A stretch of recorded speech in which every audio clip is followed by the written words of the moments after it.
Hi, it's Rebecca. Are you awake yet? This is the Great Awakening. It's time to wake up. There's a shift in consciousness going on.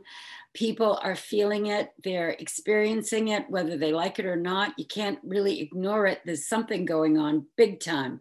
So it's time to figure out fear or love. Which side are you on?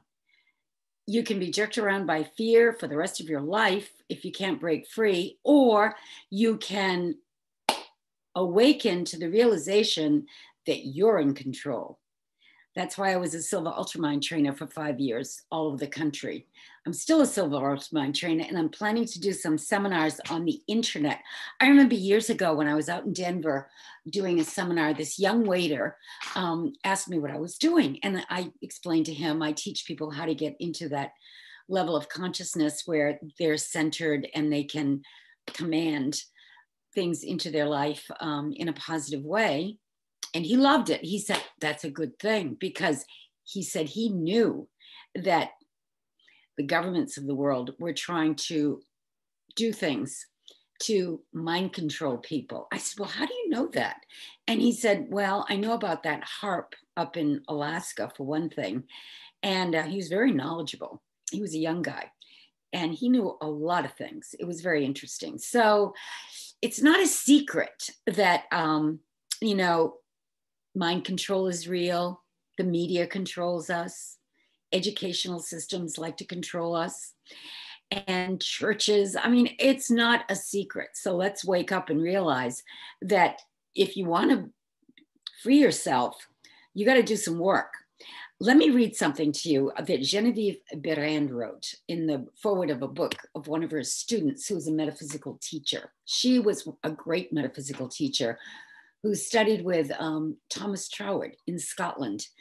And she got it. She figured out how to be a co-creator with these divine laws that are governing the universe. Once you understand how these universal laws operate, you can work with them to solve problems and to help people.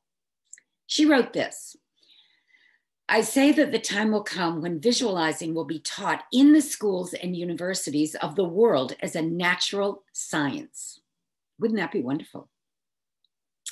Thereby providing a single, direct, and orderly means for securing all those things of life which we need for our welfare and happiness here. It is the greatest effort and time saver that has so far come to the consciousness of man, because by means of it, depending upon our ability of application, we can see into materialization all those good things which we now obtain by such laborious mental and natural manual efforts. So once we can see into manifestation using visualization and imagination, we can shorten the time that it takes to obtain something. We can solve a problem instantaneously. We can have a spontaneous healing. We can collapse time. We can reverse the aging process.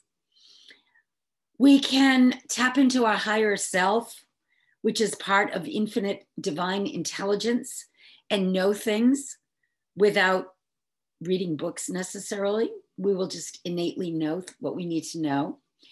And we can actually be like a channel for divine, fascinating information to come through us. Many people have done that who write books or give talks.